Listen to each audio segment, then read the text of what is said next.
touch a spectrum discrete, we just treat this signal. If the original signal is a periodic signal, okay, actually most of the time the signal is a periodic signal. Even if it's a discrete signal, it's still a periodic signal. Okay, it's a periodic signal. So if we treat that periodic signal as a periodic signal with a period, infinite, okay, we will be able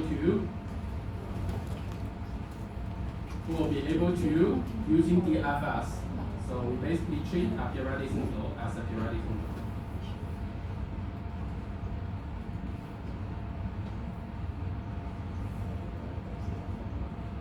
So if you treat them as a periodic signal with period infinite, okay, this is what you actually, the idea what you learn from the CTFT, okay, from the CTFT. So you treat them as periodic signals, then you will be able to perform so-called DFS, okay, to transfer a discrete time domain signal into a discrete frequency domain signals.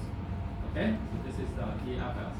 And after that, we will discuss about the approximation of DFS we call DFT. Okay, so DFT and DFS is basically the same thing. Okay, it's basically the same thing. We will change a little bit the amplitudes. Later on, I will discuss the detail. But right now, for you to have big pictures, basically DFT and DFS is the same thing. Okay, the equation is slightly very minor difference. That has very minor difference. Okay, but it basically is the same thing. Okay, so you can treat DFS and DFT basically the same thing. Okay, so this is what this slide will discuss about. Okay, so first we'll discuss about how we can handle a periodic discrete time domain signal from a Fourier transform into a continuous frequency domain signals. And then after that, we will consider the reality of digitized device, how we can treat a periodic signal as a periodic signal to change a discrete time domain signal into a discrete frequency domain signal.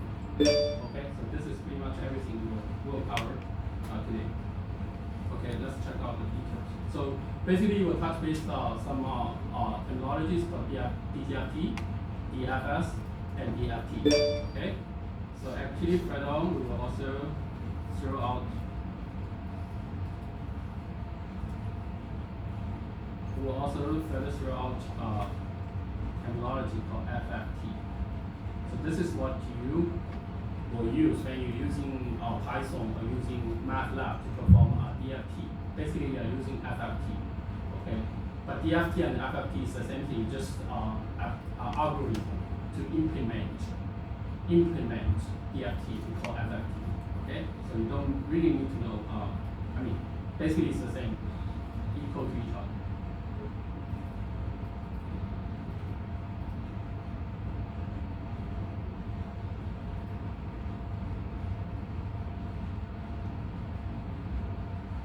So I hope you not got confused. Okay, so you see in this continuous time domain, this is the basic equation for Fourier transform. Okay, although we have CTFS,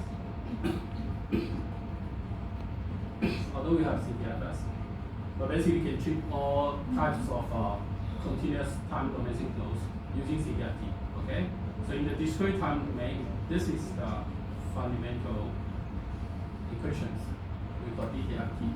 Okay, and in order to implement DTFT in computer, we invent this DFS and further approximate DFS using DFT, and then implement DFT using FFT. You understand the logic? It's basically talking about the same thing. So let's look at so this is the discrete time signals. Okay, it doesn't matter if the music is a figure, it's a voice or whatsoever stored in a computer. It's basically a discrete signals. Okay, it's discrete signals. So, of course, if you talk about biomedical signal, for example, EEG, ECG, okay, MRI, OCT, CT, okay, all of them are discrete signals. Okay, so we need not only be able to process so-called continuous time signals.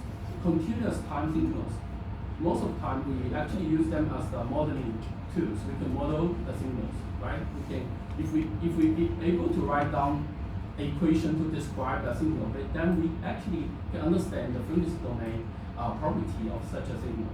Okay, so basically it's help you to modeling things. Basically, because that's the real signals. In the physical world, our understanding is everything is continuous. But in the digitized world, everything is digitized. It's discrete signals.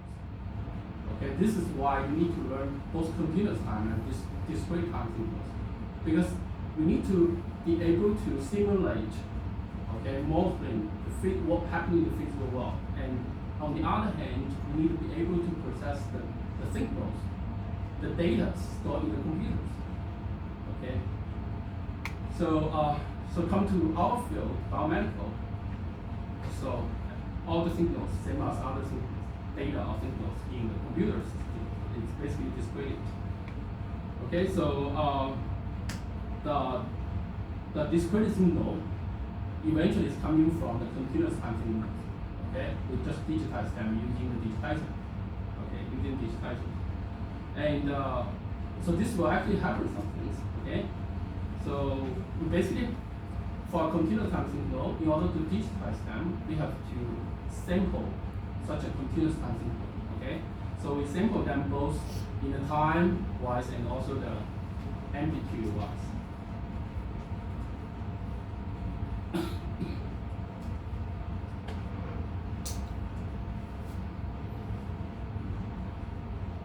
So you can imagine you have a continuous time signal,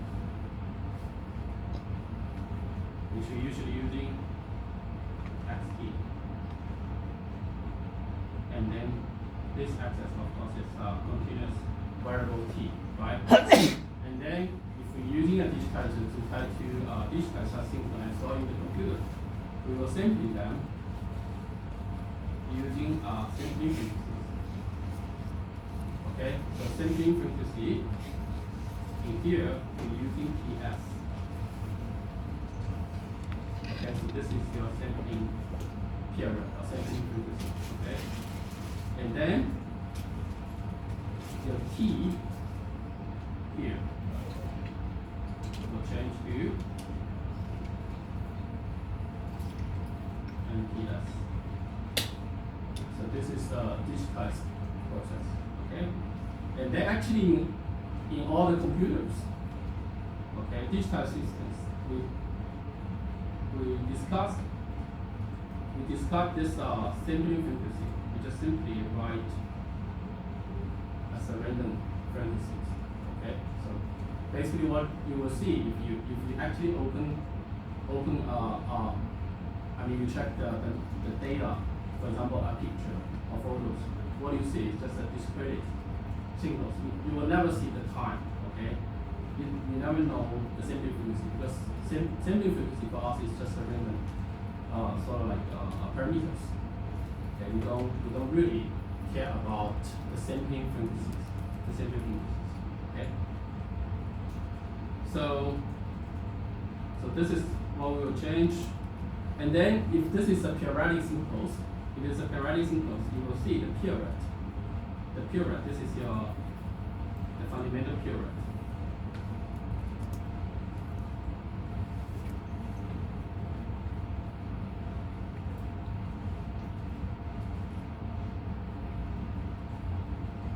Okay, so this is so-called the fundamental period. So in the discrete time domain, is equivalent to points, n-points, times the sampling period.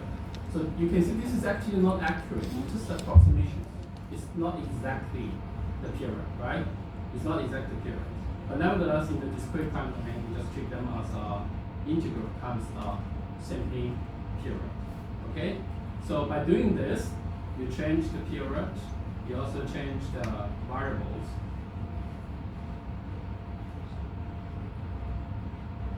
from t to n, you change the period from capital T to, this is your new period. So now your period is not time anymore, it's just numbers.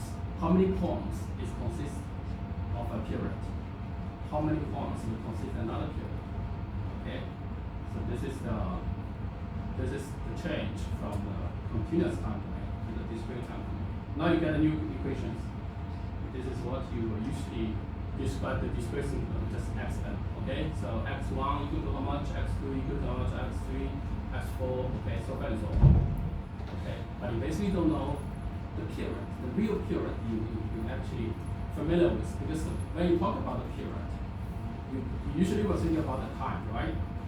Or even an length, physical parameters. But in the digitized world, there's no such physical concept. It's just a bunch of numbers. Okay? So the period in the digitized world is just a number. Okay? So how many number is a period? I hope you change a little bit of mindset. Okay? It's not the time anymore, it's not the length anymore, it's not the temperature anymore, it's not anything it's familiar in the physical world. It's just the numbers. So for example, 5 point is a period, 6 point is a period, but you don't know what this refers to. Okay? It may be a pixel in the photo. You know, oh, 5 pixels is a period. Okay, but what the pixel means? There's no physical meaning. Okay. So basically in the digital world, we only talk about these numbers. How many numbers? Okay? And for digital signal, they're always finite. Okay, so this is something you probably already know. There's no infinite signal in your computer. There's no way, right? You have a certain length, you have a certain size for your photos, you have a certain length for your music, right? You have a certain length for your movie.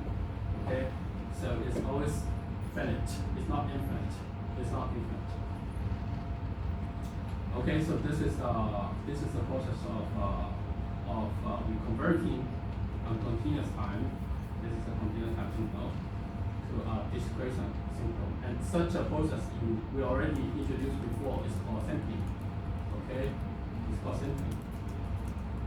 The sampling with sampling frequency, which you actually don't need to know, or put another way, you don't care. Although you should know the sampling frequency. This later on we will discuss about what is the right sampling frequency. Okay, what is the right sampling frequencies? Okay, but when you're using a computer, you cannot. You're pretty much using the default sampling frequency. Although you can control a little bit, Okay. So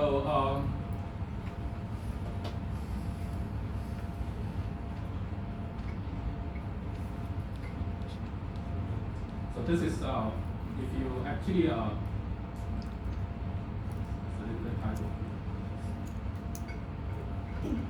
okay, so if you convert such a sampling so-called time gap or time period into frequency, this is called sampling frequency. Okay, so nowadays the computers usually sampling the data at the frequency approaching to gigahertz. Okay, so it's very fast. So you pretty much be able to sample all types of frequencies in our physical world. Okay, so by doing this, you achieve a new series. Okay, a new signals. It's not new signals. It's just a digitized continuous time signals. Digitized continuous time signals. Okay. So such a sampling process we touched base a little bit before. It's basically using if we try to describe such a process, such a phenomenon, we're using the delta functions. Okay. So basically, you have this is a continuous time signals. This is your sample signals. Okay, so such a process, if we describe as a PT, okay, a function PT, such a function PT is delta functions. Okay, it's not a simple delta functions, it's a time-shifted delta functions. Okay, meaning the delta functions will shift left or right,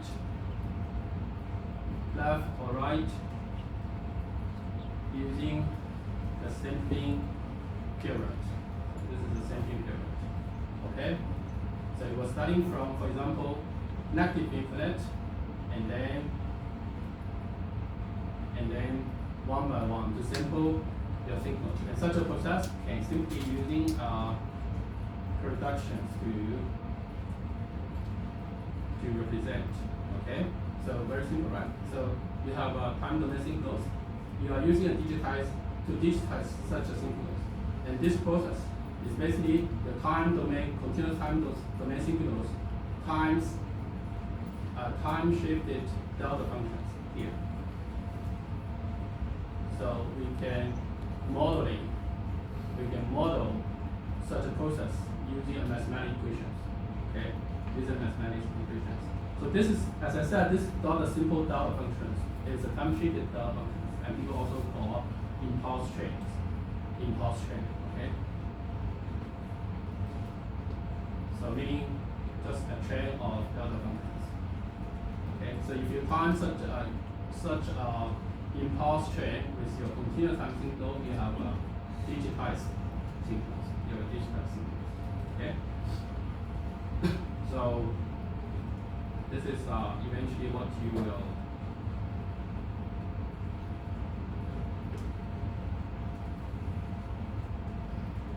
xt times equal to infinite times this so-called impulse train.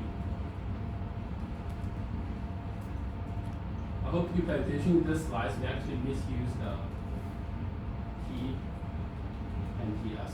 Okay? So in previous slides, most of the time this T means the period of continuous time signals. Okay? And this is the sampling period. It's different period.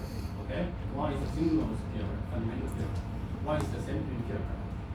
But in this slide, you basically mix up them. Okay? So mix up. So I hope you know the capital T most of the time it probably refers to the sampling period. Okay, so let's look at here. Basically, you can move this signal behind the summation operations.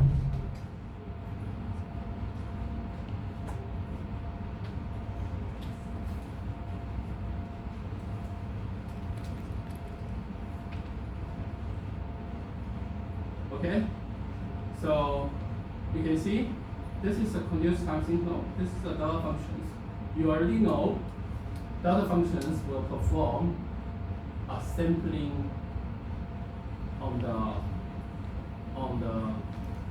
continuous time signals, right? So the sampling time point will be decided by this one. Okay, so that's equivalent to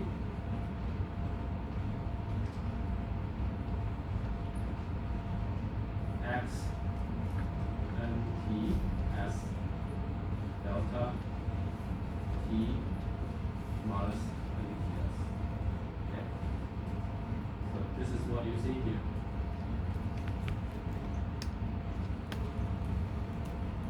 Okay.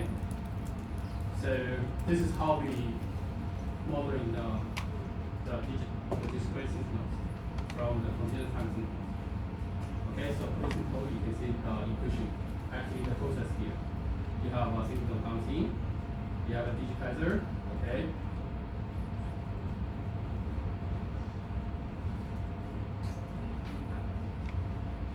So you have a digitizer. I'm not sure whether you learned this before. This is usually we call ABC. Okay. So analog digital converter. Okay. Or sometimes I just simply say this is a digitizer. Okay. So basically we'll digitize the signal. Okay. So such a digitized signal is equivalent to times times impulse train. Okay, impulse train.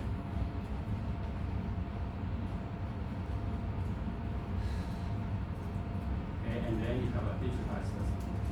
So this is the how signals come from. Okay. So you have a digital.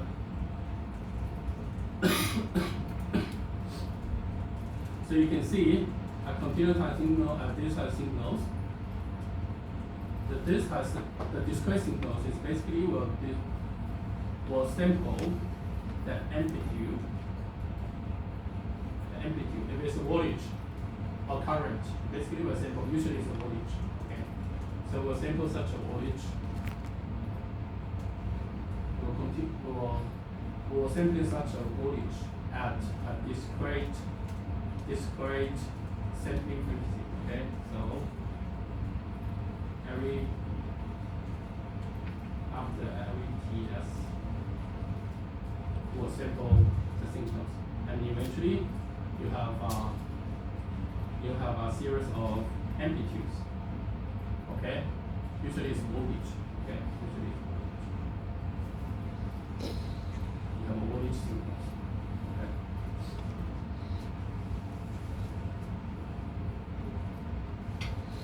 So since you have such a discrete signals, you can see this axis is just integral numbers. So you actually don't know the TS. Okay, so we don't know the TS. Okay. So if we have such a signal, we have discrete signals. What we can do? Perform a Fourier transform. Okay, so if you still remember how we perform a Fourier transform, you can see here. So basically, we just treat them as continuous time signals, and we perform a CPFT.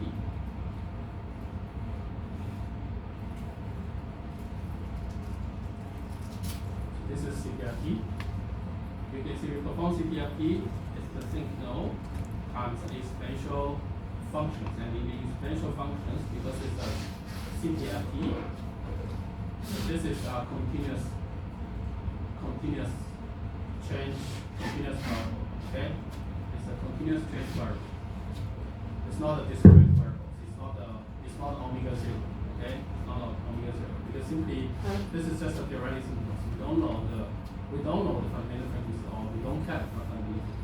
Okay, so we're using CPFT, and then we plug this discrete signal. Okay, just perform the algebra, some algebra, and then you will see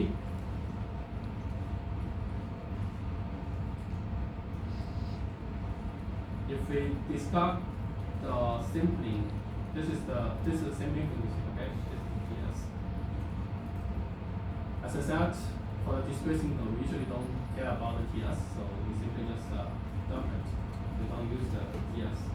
So we dump the TS. We have a chain of signals. Okay, and then we just move the summation operation behind the integrations. So we perform an integration of this delta function with the exponential functions. Okay, so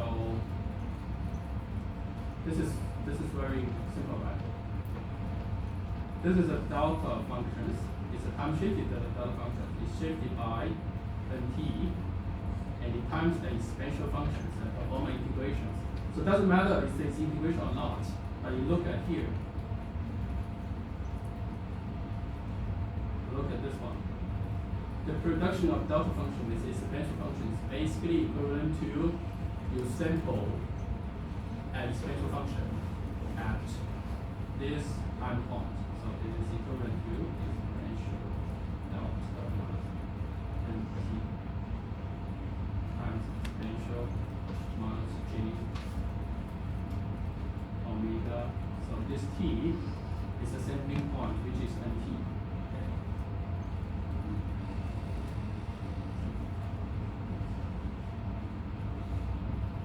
Okay, So you can see this is the sampling. This now becomes to a constant.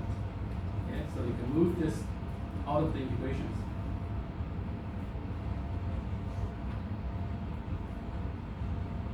This is further equivalent.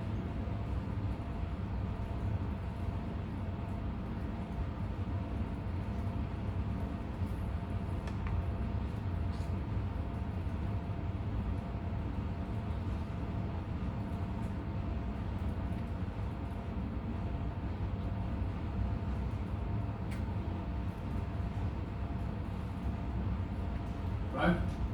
Now you only need to perform integration on the delta functions. Doesn't matter if it's the time-treated delta function or the original delta function. The integration of delta functions is the integration of delta functions is equal to 1. Okay, so this part equal to 1. So this is why this is eventually end up like this. Okay, so your frequency spectrum.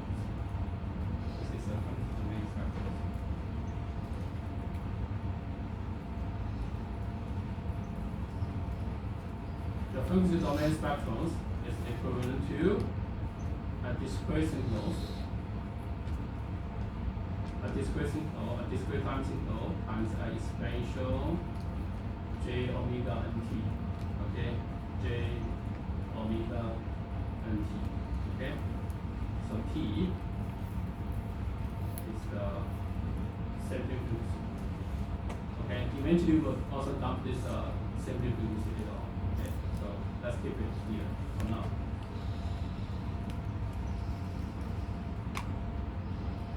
So this is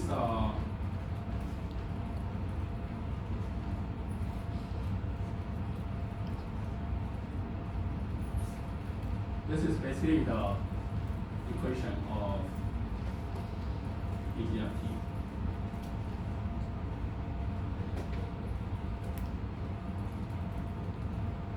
Okay.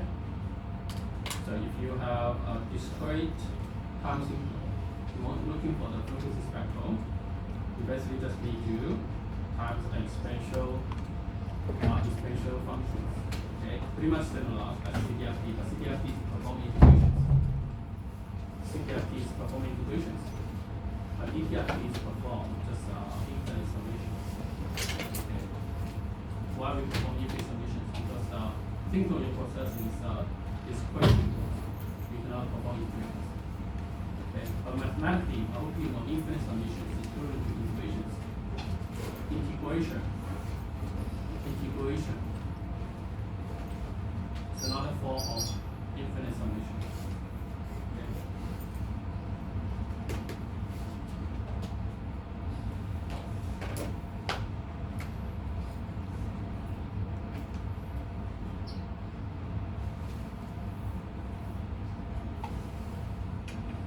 Okay, so directly perform DTFT, CTFT will be able to achieve an equation for DTFT. Okay, this is what we achieved.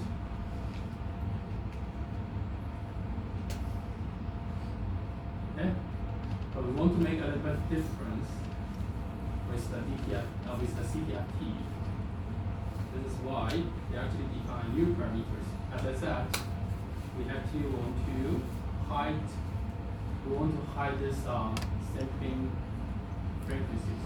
Okay, because in the digital world, we usually don't care about it as the sampling period, the sampling time period. So we define a new parameters for omegas. Okay, so this omega equals to the original omega times the sampling period. Okay, so by doing this, we will be able to have a new DTFT equations.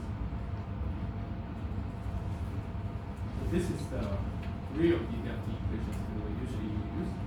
As I said, if you're using this one, you need to know the sampling frequency, but most of the time you don't know or you don't care about the sampling frequencies. Okay, so this is why we parameters. Okay, so this is the new parameters. This is used to replace the original omega with the variable ts. So you know this is a variable, right?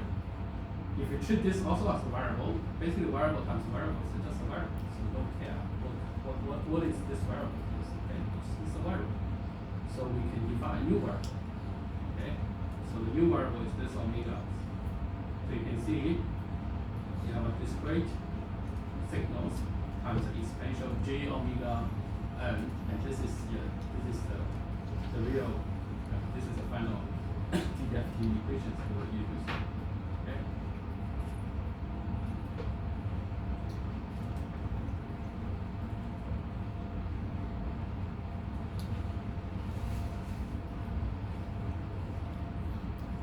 So in order to differentiate this with the CPFT, they also replace the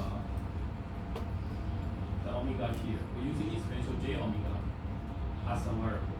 Okay, so not j omega or xs omega anymore. Okay, we don't use that. We're using this one to represent the DFT. Okay, and now you have a new variable omega. This is the new variable. Okay, you actually don't need to care this is equal to omega t. You just need to know this is the frequency. Okay, this is the frequency.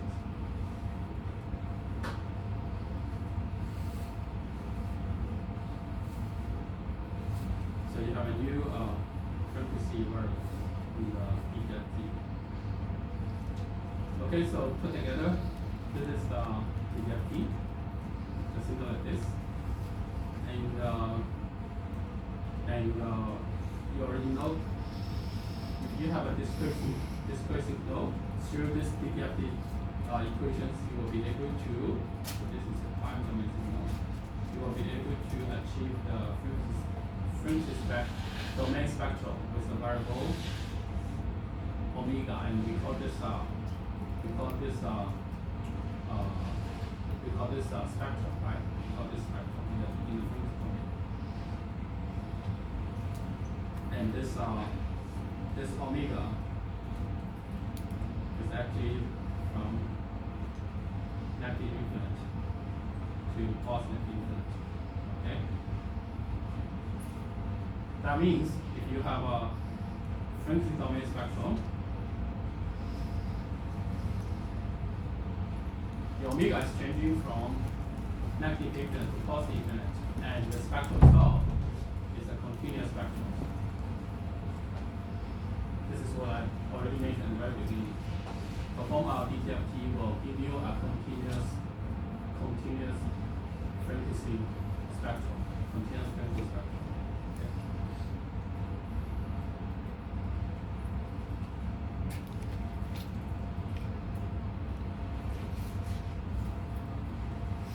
And the other thing you probably want to know is this spectrum itself not only just a periodic spectrum, it's also not only just a continuous spectrum, it's also a periodic spectrum. Okay?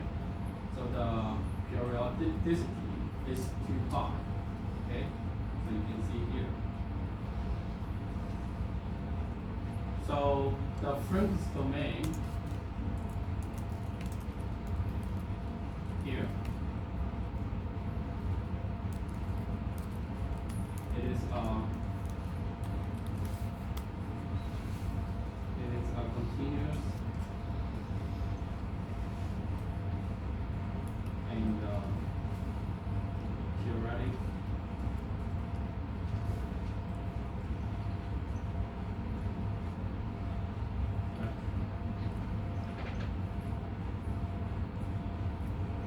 okay.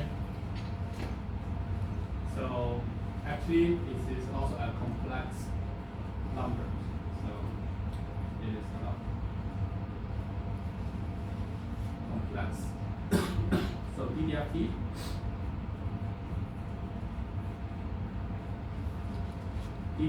will give you a frequency spectrum, which is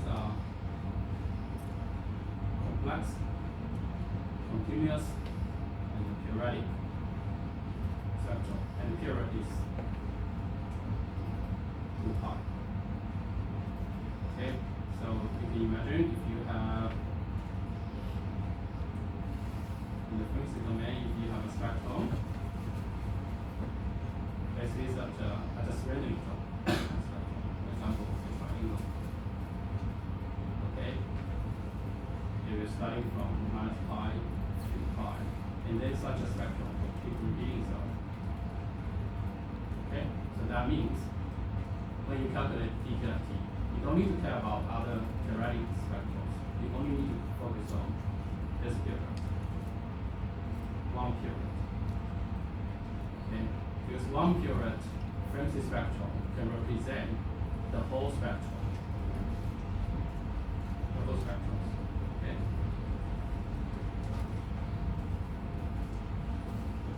So, see that again? DPFT will give you a complex, continuous, and periodic spectrum with a period of 2 pi. A period of 2 pi.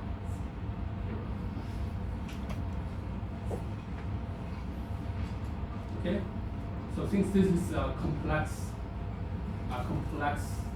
spectrum, okay, we'll be able to convert, because it's very difficult to directly graph a complex number sometimes.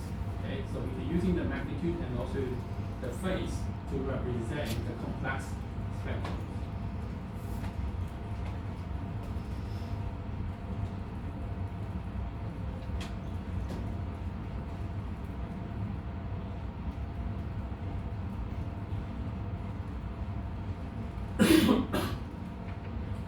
So if you are actually, as I said, if you're using FFT or DFT to calculate those spectrums, you will be able to achieve both magnitude spectrum and also phase spectrums. Most of the time, people only just look at the magnitude, okay? The magnitude. Sometimes people also using the phase. Okay. So nevertheless, it's very difficult to directly have the complex number. Okay. Of course, you can achieve a complex number from here. So let's look at an example to understand the DPFT process. First, we will look at delta functions. Okay. So delta functions, you treat as a discrete signal. I mean, we already calculate delta functions in the CTFS, in the CTFT, by CTFT. So in the CTFT, we know the Fourier transform pair of delta function is 1, right? When we treat them as a continuous signal. If we treat delta function as a discrete signal, what will happen? Okay. So according to the previous equations of DPFT, basically you just perform an infinite summations. This is your delta functions, and then you times exponential minus g omega t omega n. Okay.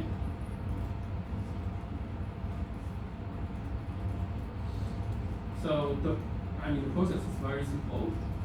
You have delta functions times the exponential functions. Basically, the delta functions will perform a sampling on this exponential functions at here.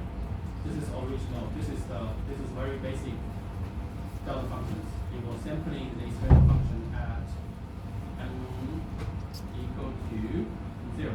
Okay, so basically you treat this delta function as n minus 0. Okay, so you will sample. Now it's not t. Okay, you are entering a discrete signal. You don't have variable t. It's just a bunch of numbers. Okay. Now t0 becomes n0. Okay, so you sampling the exponential at n0. N equal to 0 here. So this will become exponential g omega 0.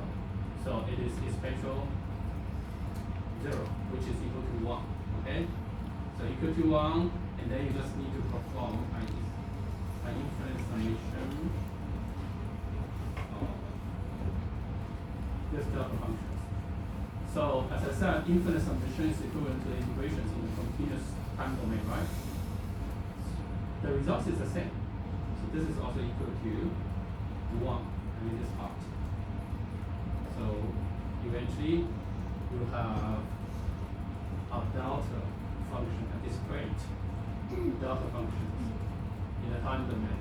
You perform the DFT is frequency domain spectrum is equal to 1. Is equal to 1. Okay, so this is the same, basically same as CPFT, and they also supposed to be. Okay.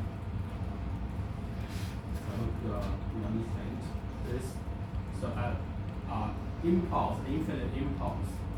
Although in the physical world we don't have such an impulse. An infinite impulse, if you perform Fourier transform, that means a constant 1 cover the whole frequency structures. Okay, so an infinite pulse will contains an infinite frequency components.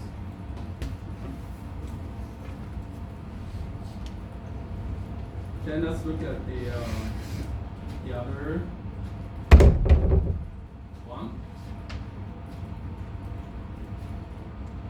Okay, so upon a DFT of 3 points, only 3 points.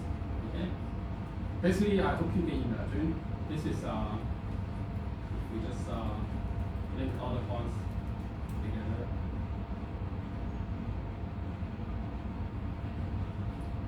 You more or less see this is either a triangle or a Gaussian function.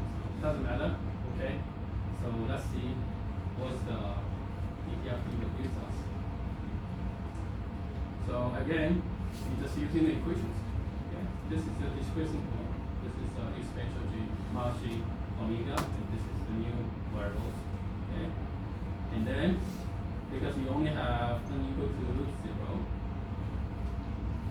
1 and 2, that means the others is just equal to 0. We don't need to even consider. So starting from n equal to 0. Okay, n equal to 0, n equal to 0. Here is n equal to 0. Okay, so you will have the production of these two, and then add n equal to, this is n equal to 0, n equal to 1, n equal to 2. Okay, so if n equal to 1, you have this minus j omega minus 2 minus g2 omega. Okay, and then the rest is very simple, right? It's all very simple. So this is the final results. Okay, as you can see, this is a complex number. Okay, this is complex number. This is also, I forgot to mention about. This is, we're supposed to do the DTFT. Supposed to give us a complex, continuous,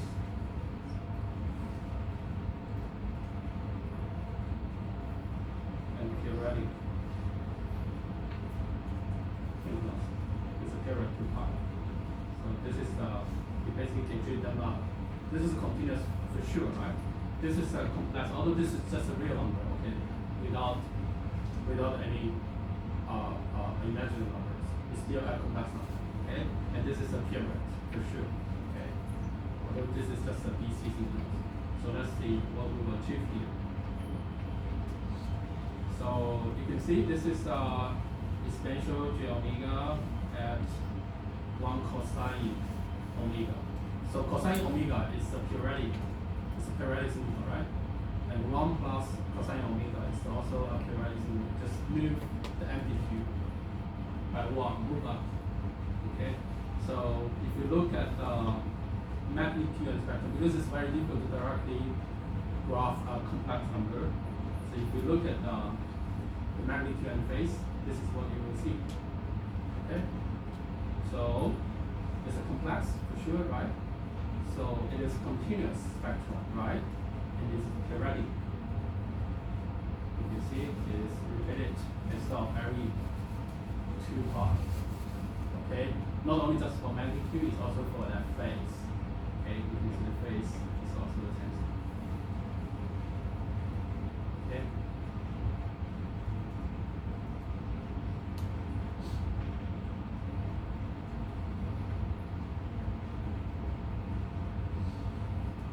Okay, so this is the DFT for a signal like this. So as we can see, this type of signal sometimes we just call it is a Gaussian sequence. If it's a Gaussian sequence, Fourier transform is a Gaussian sequence. This is so let's look at the other examples. Okay, so this example, as you can see, also consists of three points, discrete time points. Okay, so if we connect them together, you can imagine the original signal must be a rectangular signal, right? So according to what we learned from CPFT, this frequency domain must be a sync complex. It must be a sync complex. So let's perform very simple calculations. This is your 3-bond. You only have an equal to -1. This is 10, okay? 0 and 1. So you just need to consider these three situations. So x -1 is equal to minus j omega -1.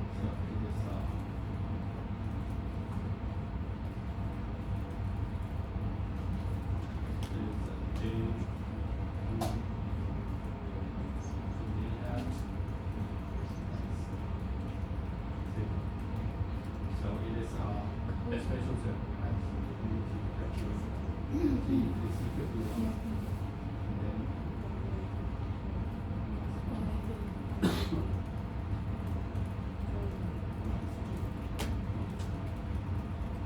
okay, so you just need to do some very simple algebra. So you will be able to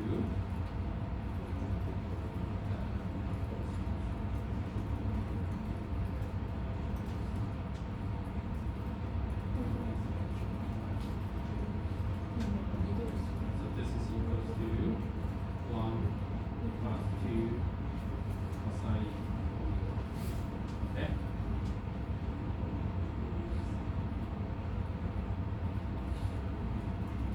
It doesn't look like a sync complex. They don't show this is a sync complex. So now let's just look at the results. It is 1 plus 2 cosine, right? So basically it's the cosine scaled by 2 and then move up 1. Okay, so this is the results. The cosine function. Something like this, right? So it's starting from 1 to -1.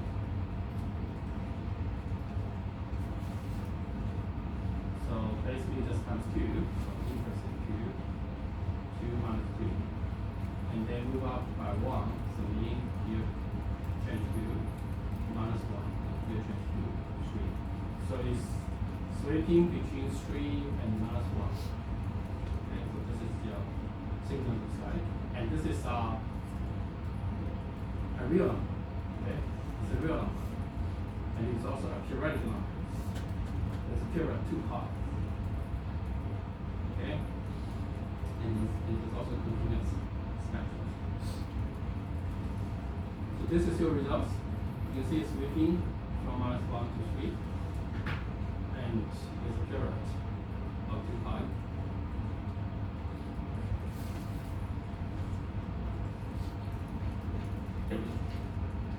So if you look at the magnitude and phase spectrum, magnitude and phase spectrums, now you set it with the sync complex, right?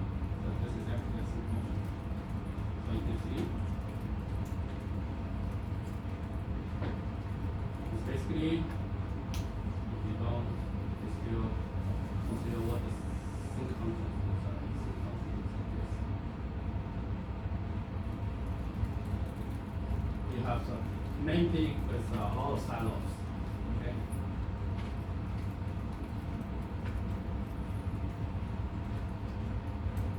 So this is this is a discrete rectangular thickness. In the time domain, when we perform a Fourier transform, it will give you a same content. Okay, so that's actually further generalize such examples. If we have thickness which is equal to 1 at m points, not just 3 points, okay? Not just 3 points. The first one only talking about 3 points. 3 points. Right? 0, minus 1, 1. Now if we add up more, 2, minus 2, and then even more. Okay? Within this m points. So what it will look like? Okay. It's basically the same. It's just a bigger, scaled, enlarged rectangular functions. Okay.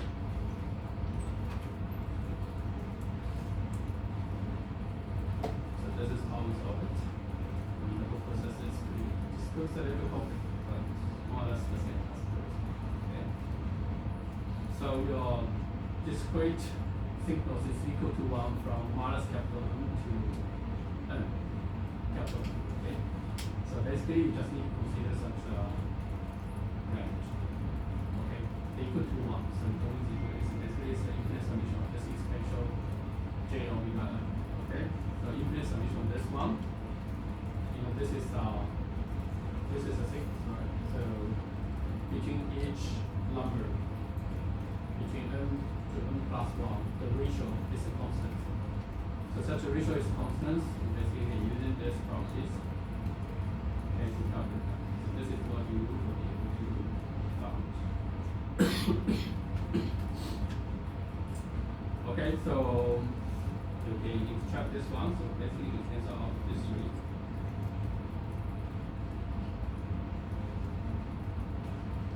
So the numerator will give you this sine function. The denominator will give you another function. Okay? It's both sine functions.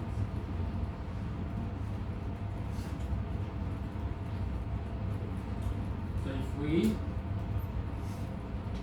so a little change, if we divide m plus r cube and the other divide 1 over 2 omega. Okay, so you will have two sine functions. You have two sine functions. That's why you have sine function over another sine function, and then you have omega. Okay. So this is basically tells you why a rectangle function will give you sine functions in the time domain rectangle functions. In principle, you will give you a sine functions. Okay. So this is a generalized case. If you just look at the magnitudes, you can see when you have 3 points, this is what we actually calculated before, right? So you have a periodic. This is just magnitude, okay? The complex number itself is a periodic symbol. Okay? So if you just look at the magnitude, it's just a single functions. When the main loads, this is the main loads, this one. We're getting narrow and narrow. Eventually, the extreme case is this becomes to a infinite constant 1 from infinite to positive infinite. That means it's a constant 1 in the time domain. Okay. So what is the frequency spectrum?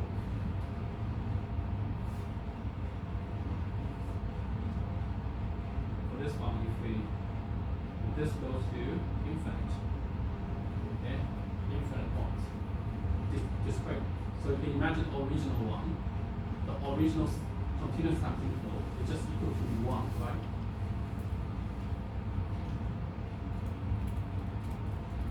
So such a continuous time signal equal to a constant. What's the principal structure looks like? It's a delta function. It's a delta function.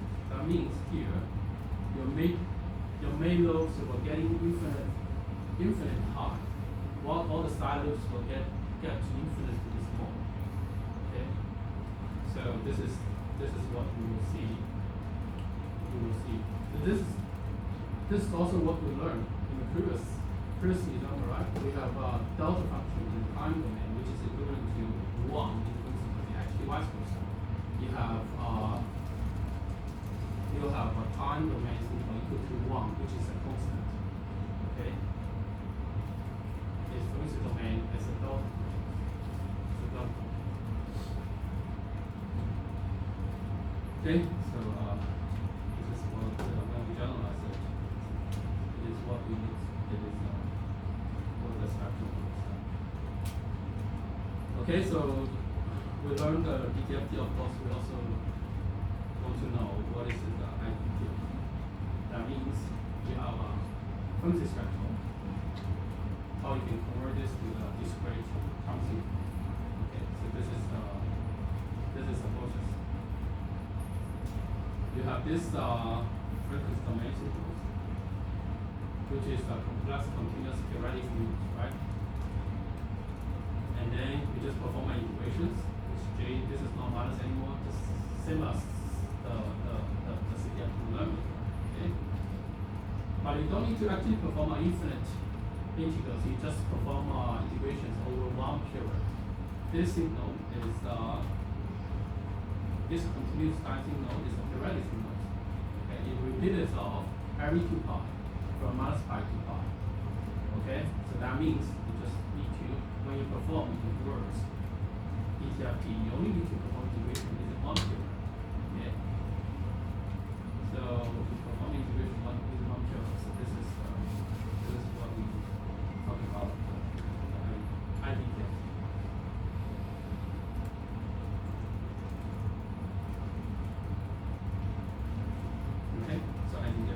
Of course, we need to sort of prove a little bit whether this is true, right? So the provement is pretty simple.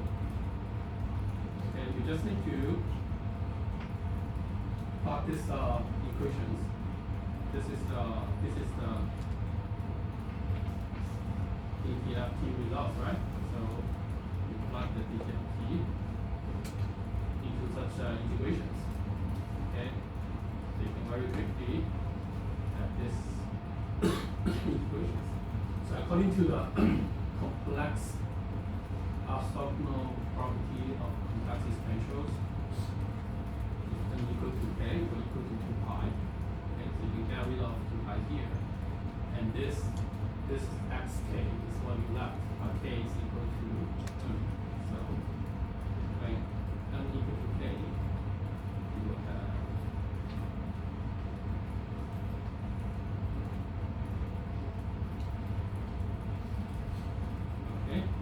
this basically proves the inverse process. Okay. And coming from the discrete signals, transfer to the frequency domain. And the frequency domain can go back to the time domain signal. It's supposed to be the same signal, time domain signal. Okay. So this is your discrete time signals. Okay.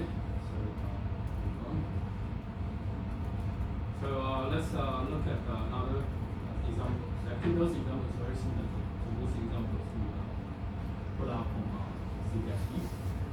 So DTFT again. If you have a frequency spectrum, which is a rectangular pulse, a rectangular sequence. So what it looks like in the time domain. We know the sync function and the rectangle functions or rectangle sequence, they are Fourier transform. It doesn't matter which one is in time domain, which one is in the frequency. Okay, it's always a Fourier transform. Okay, same as the delta function and the DC equal to 1. It's always a Fourier transform. So if you have frequency domain. This is the frequency domain. Same note. You can see this is first it's a continuous, right? It is continuous. It is periodic signal, right? So you have, of course, this is just real number. Okay. So such frequency domain spectrum, if we perform a Fourier inverse discrete time Fourier transform, it's supposed to be a discrete. It's supposed to be a discrete time domain signal. Okay.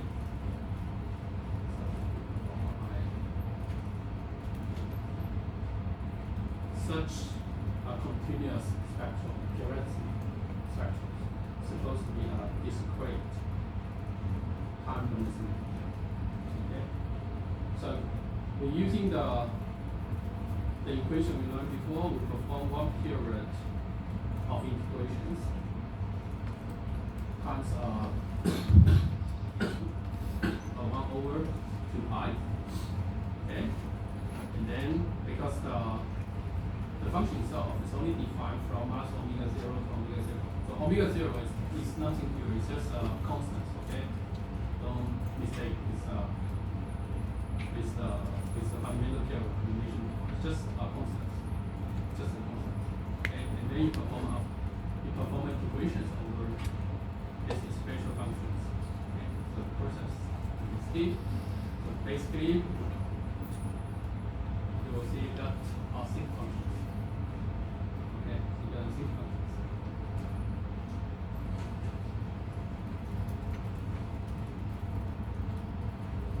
So some properties. Those properties actually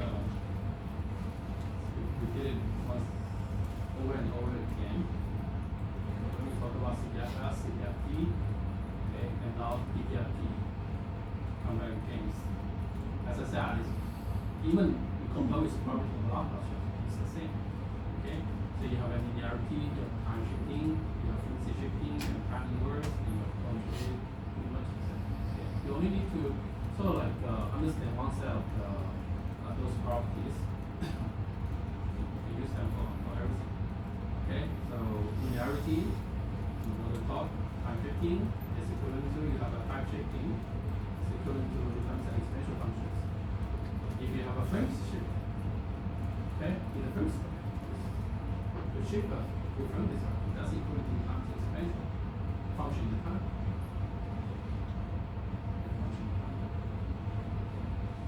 So if you have a reverse, if you have a reverse, you know what is reverse, right?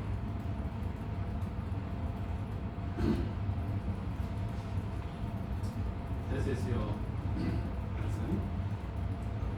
The reverse will become this. Okay.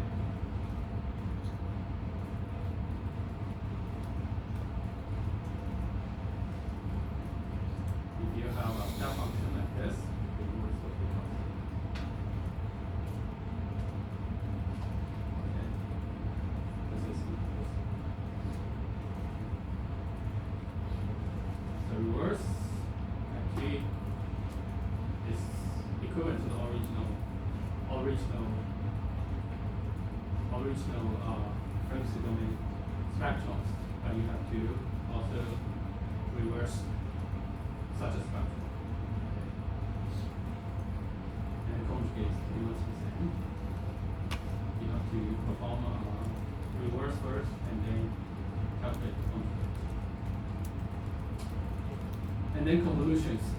So time domain convolutions equal to frequency domain reductions. Okay? And then vice versa, you have a frequency domain convolutions. So this is convolution. Convolution integrals. So you have a frequency domain convolutions. That's equivalent to the time domain form of aggregations. And also this differentiation. Okay? This differentiation. We usually talk about differentiations in the time domain that's equivalent to what happened in frequency. And here we give you an example. If we perform a differentiation in the Franks domain, that's equivalent to. I'm not sure whether you understand this one. This is actually a differentiation on the discrete time sequence. Okay. If you perform a differentiation on a discrete time domain sequence, that's equivalent to times n in front of the original equations. Okay, so what happened to the Franks domain is like this. It's also a differentiation. So move on. This one is not important. This is okay. So same drills. We will providing you DDFT test. Okay, looks very complicated. Okay, so basically what you need to know is those common so-called signals. So what is delta functions corresponding to the Franks domain? What is the rectangle functions corresponding to the Franks domain? Okay, what happens to the sine functions, to the spatial functions? Okay.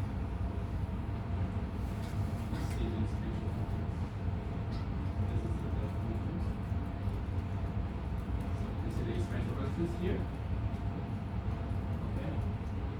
So the special functions is equal to 2 pi times the delta functions, which is the time shifted function. So I hope you already understand why we have this convolution transform pattern. So basically, we talk about if you have Franks shift in the Franks domain, which is a delta function, which is corresponding to you have exponential functions in the time domain. Okay? And then from here, we'll be able to also know the cosine and sine functions. Cosine functions is equal to 1 over 2 exponential g omega exponential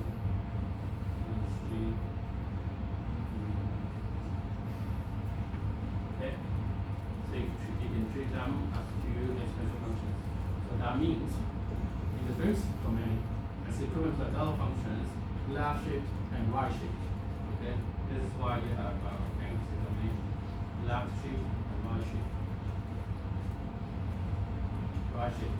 Okay, the same for the sine functions. So I hope you actually be able to recognize the fundamental, also this one. This is what? This is a time shifted delta function, right? In the discrete time domain, this is impulse train we just talked about before.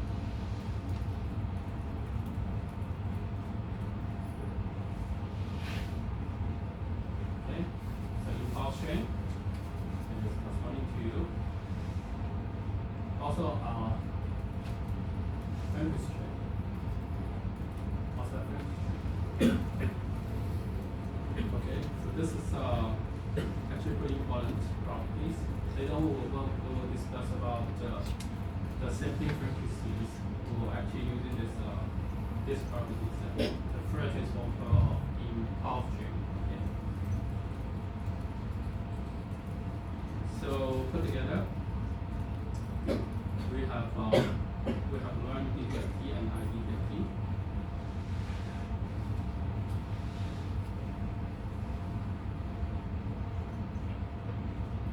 DDFT will transfer discrete periodic discrete time signal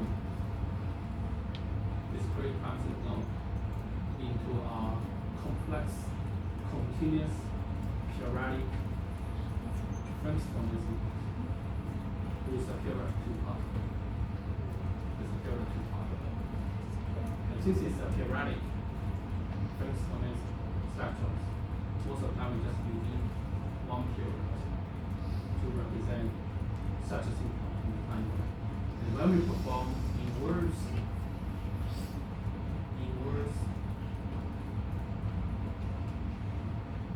ETFT, you only need to consider one field. Okay, this is what we discussed about in the past almost 1 hour.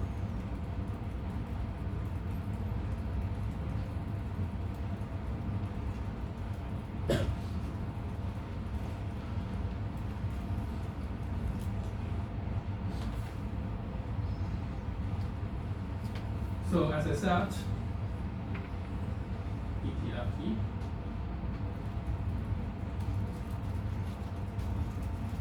will change a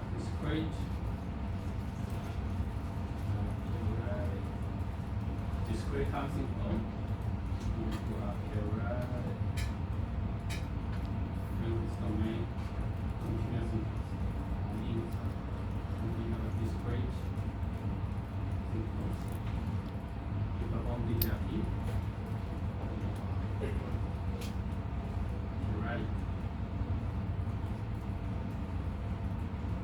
periodic signals from mass bar.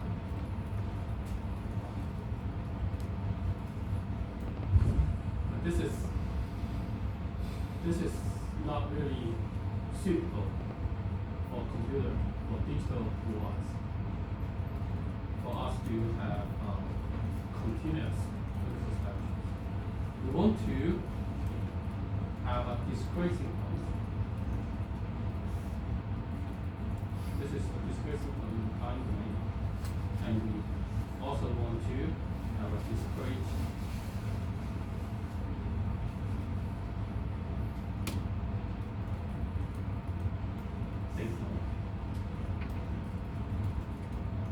in the frequency, so we can process them, we can store them in our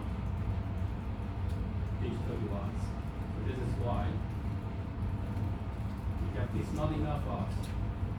We need to consider the efforts. Discrete Fourier series. Okay. So if you still remember CTFS, in a periodic continuous time signal, which will give you a discrete frequency domain signal, right? Now we want to use the same ideas. We want to use the same ideas to achieve discrete frequency domain signals. So that means the continuous time or the discrete time signals we must change from a periodic to periodic.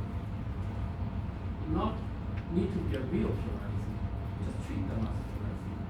Because every periodic signal, discrete signals, we treat them as a periodic signal with a purity, infinite. So if it's pure, this is not simply pure, okay? So this is just a single pure, fundamental. If we treat an infinite signal as a periodic signal, it's a discrete, infinite discrete signal. We treat them as a periodic signal, and then we will be able to have a discrete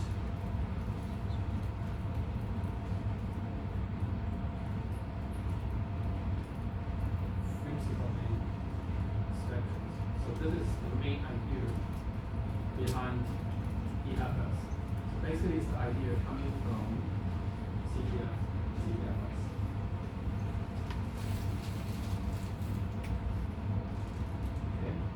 Purpose, as I just elaborated, the purpose is for us to be able to store the frequency spectrum in the digital device.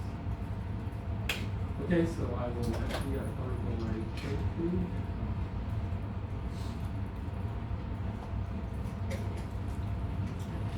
Okay, so ETFT used to analyze the periodic discrete signals, but will give us a continuous periodic signals, which is not be able to implement it using the computers.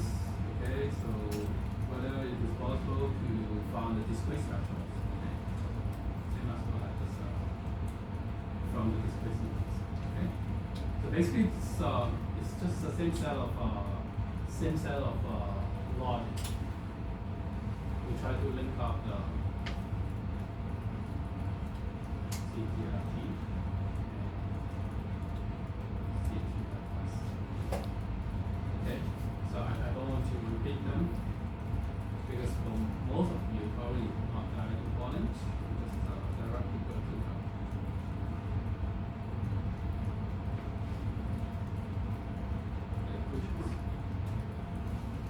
Okay. So again, we still talk about CDFT. We elaborate the pipelines. So according to CDFT, if you want to check, if you want to handle a periodic, if you treat a periodic signal as a periodic signal, okay? So this is what we will treat. Okay?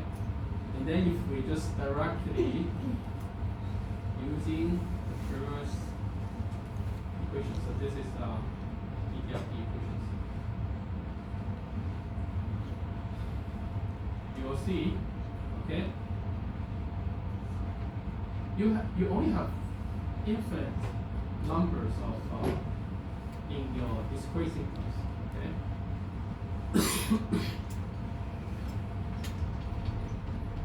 If your signal have 3 points, then your n is equal to 3. You can treat your theorem as 3, okay? So this is just how you treat it. It's not real, okay? So the DFS looks like this.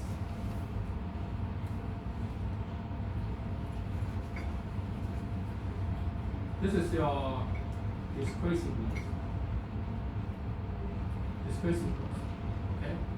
For example, if you have 3 points or 4 points, 5 points, okay, so this is describe all those discrete points. The times are exponential functions. So basically, you look at here. This is talking about this is talking about which discrete signals. Okay, so this is your Sm. You have 0, 1, 2. So n is equal to 0, 1, and 2. Only three points. Okay? And what is this capital N for this specific case? For this specific case, capital N is equal to 3.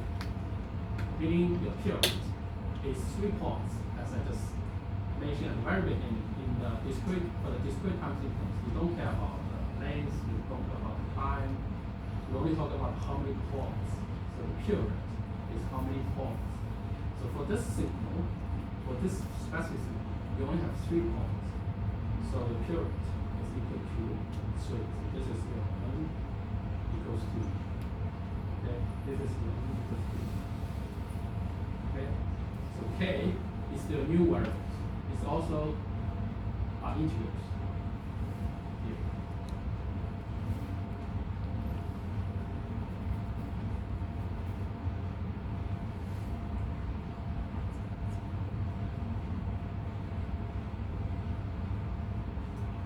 This is the new variables. Okay, these are new variables. You have a variable k, you have a constant n, you have original variable n. Okay, so you can treat this k as omega. I mean, in the DTFT, this is your omega.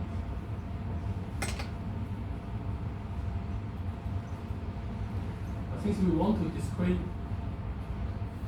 treat a discrete frequency spectrum, we don't need to using omega anymore. It's just a discrete numbers, so we're just using a number as a new variable. Okay, so this is your new variable. Okay. And you can see the calculation. The calculation is pretty straightforward. You have n numbers.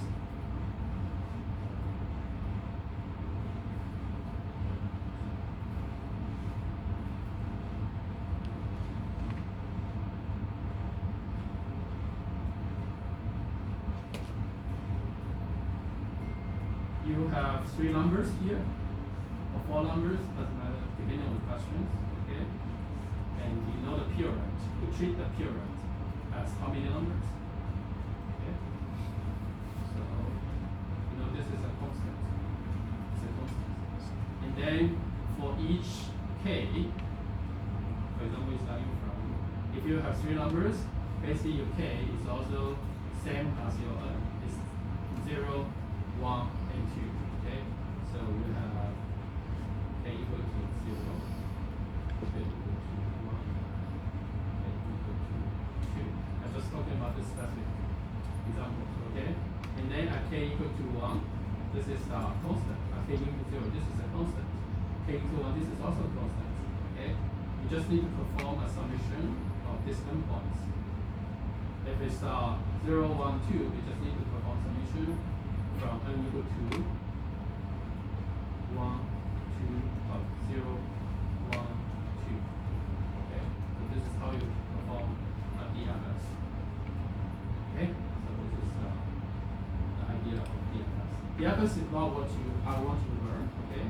Actually, what I want to learn is DFT. So what's the difference between DFS and DFT? I already told you DFS.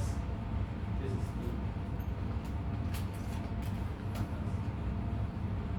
DFT is the real thing we were using during single process.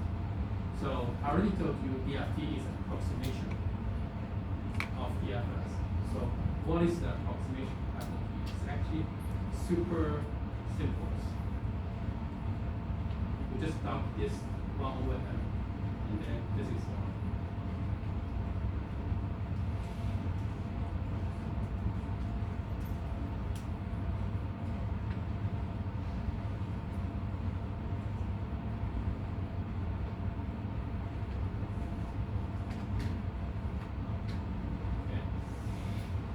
So you see DFT and DFS is eventually the same, only the amplitude different. Okay? For DFS, you have this 1 over n. N is the period, depending on how many numbers.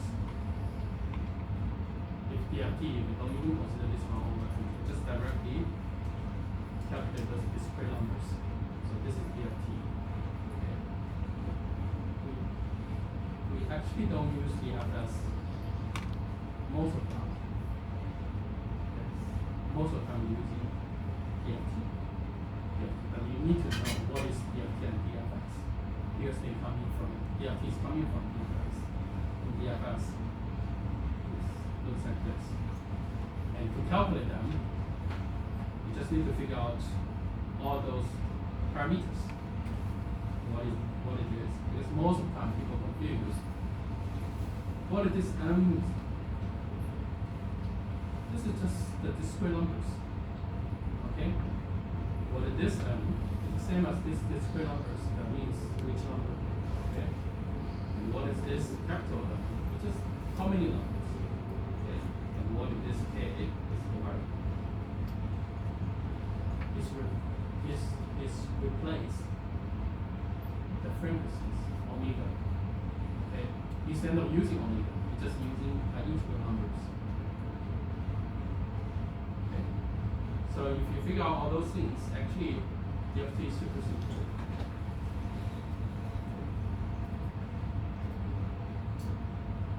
So still have what's the difference between DFT and DFS? Okay, so DFT and DFS, the difference is we treat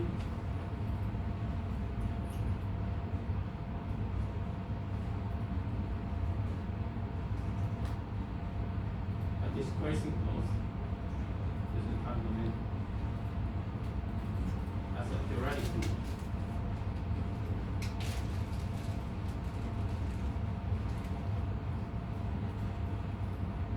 And the period for this one is 3. Okay? So you just treat them as the periods. But this is the imaginary period. So every 3 points, it will repeat itself. Okay, every 3 points, it will repeat itself. And by doing this, you'll be able to have DFS. Okay, and how how to calculate DFS? We need to localize all those parameters. Okay, and DFS at 1 over n in front. Okay, if it's DFT, just need to get rid of this one. And that's all. So let's look at some examples.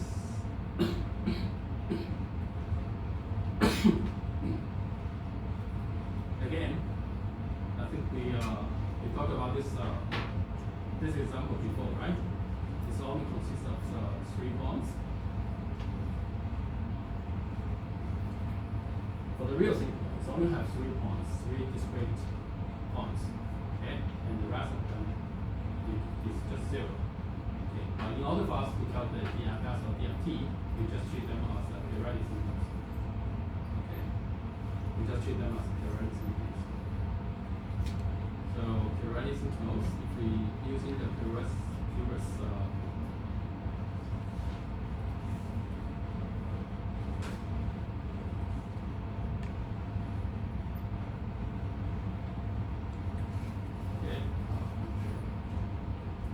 so basically, we know we can, for this signal, we can calculate those DFT. And if we treat them as a periodic signal, we can also calculate DFS or DFT. Right? Just using slightly different equations. Okay, so this is the results. This is the results. Doesn't matter if it's periodic. Aperiodic or periodic signals. Aperiodic signals will give you this black curve. This black curve is the result of T. Okay, and if you treat them as a discrete aperiodic signals, which will give you those blue points. So P S. Of course, you know the DFS the results is basically have amplitude of 1 over n. But here we don't consider 1 over n. So basically, this is DFT.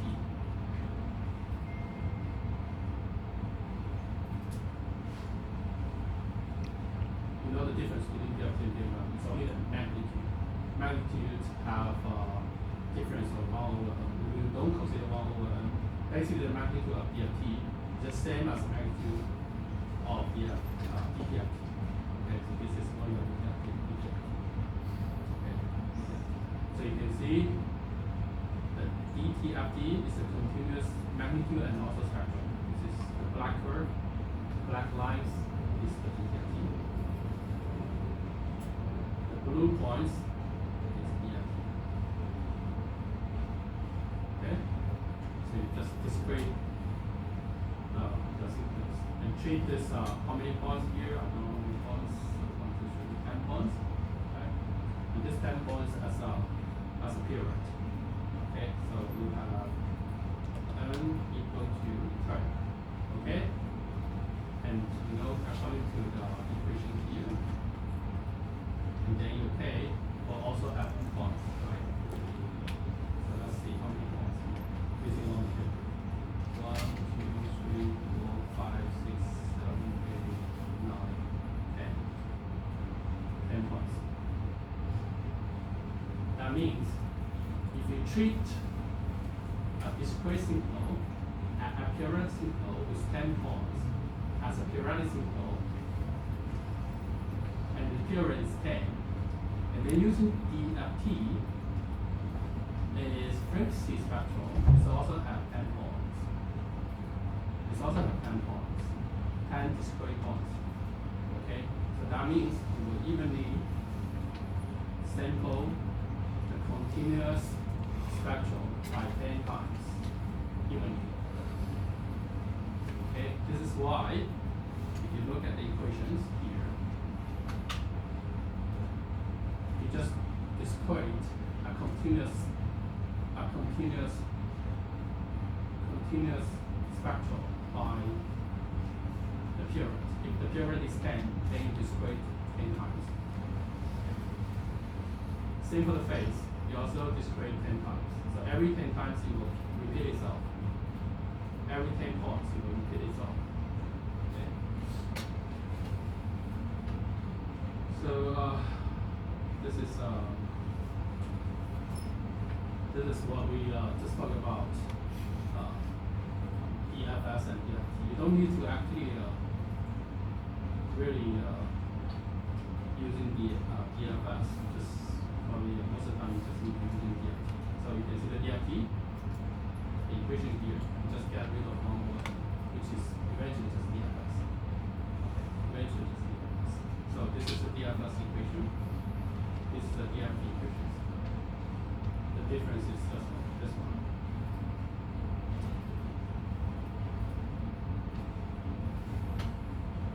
Okay, it means the magnitude is different. Okay. If you still remember the difference between the DTFT and CTFT and CTFS, there's also a magnitude difference. Okay, which is 1 over T. T is the difference.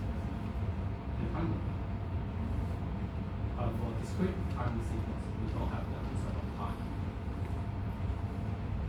Okay, we only talk about how many numbers. So this is 1. It is 1 over N. Instead of 1 over T. Okay, so this is the. So how to calculate the amounts? Of course, it's pretty straightforward. This is basically just tells you have DFT. Of course, you have IDFT, right? Same as DFT and ODFT. Okay. And for IDFT, you only need to calculate within one period and times 1 over n. If you still remember, IDFT is 1 over 2 pi. But we don't care about 2 pi anymore. Just the pure rate for us is not 2 pi. It's how many points.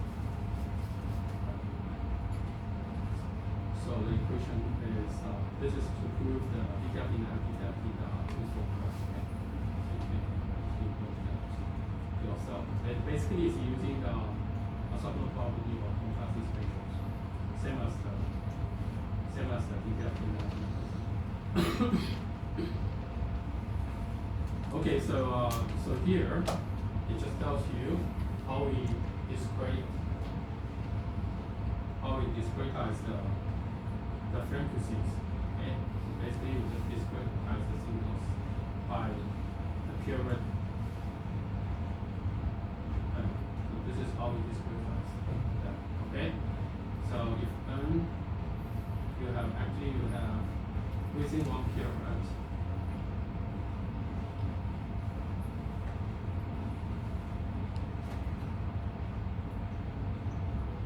Remember we times the n behind, right? So this is how many, this is very small discrete gaps, frequency gap, treat them as frequency gap. If we times these numbers, so basically, for example, if this is 10 points, okay, so here is starting from 0 all the way to 9, okay? So you will see equally distant points starting from here in one circle. This complex plane. Okay, this is how we achieve discrete frequency spectrums. So all these things are.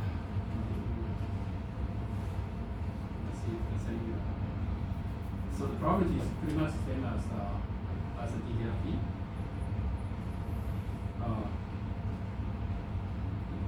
Just one thing I want to remind you: if we really using DFT and compare with the DTFT, DTFT will give you a continuous periodic, complex, continuous and periodic frequency spectrums, right?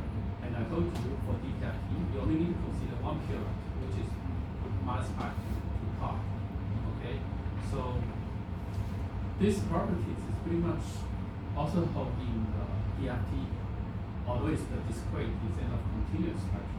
Okay, and furthermore, you can look at this is actually the previous examples. You can see this magnitude spectrums. Okay, so the positive side and the negative side is is symmetric. Okay, so this is talk about the real part of this EFT fringe spectrum is even. Okay, and imaginary is odd. So when we look at the face, you can see that there are odd functions. So that means we don't need to even need to know one period. We only need to know half period. Right? The magnitude spectrum, also the phase spectrum, is good enough for us to represent the time domain sequence. We only need to half because, for example, the magnitude. Actually, most of the time when I calculate the OCTs, we will have two images. We have this image in the positive number domain. We have this another half of image in the negative domain, but they are mirror each other. They are exactly the same. They just mirror each other. Okay, so this is why when we perform, I'm not sure whether you learn MRI or CT or something else. So when you perform FFT, eventually just a DFT, you will achieve a mirror image, and you have to dump this half mirror image into take one another half, okay? Because that's good enough for you to represent a signal in the first domain. Okay, so this is what we try to calculate. So that means if you have a period n, eventually you will also have a period of n. This is time domain. This is time. You will have also period of n in fringe domain for your discrete signals. Okay, but in the reality, we only consider one half n signals. Okay, because this property of even symmetric and all symmetric. So this is some examples. We can go back to actually using FFT. So DFT FFT is the same thing. It's just algorithm to implement the calculation of DFT in the computer. So if you using the function FFT, then you will get the time domain signal. So this is the time domain signal. So these two signals, you can see the difference. So this is magnitude spectrum. This is phase spectrum. So these two signals actually eventually is the same. The numbers is the same, just the period is different. Here the period is 5, and here the period is 10. Okay? Although the 3 points with value, and the rest of the point is just 0. Okay? This is what we call zero padding. Okay? Zero padding. In the next class we'll talk about zero padding. Okay? So you perform a zero padding, you can see what will happen in the fringe domain. Okay? So your 5 points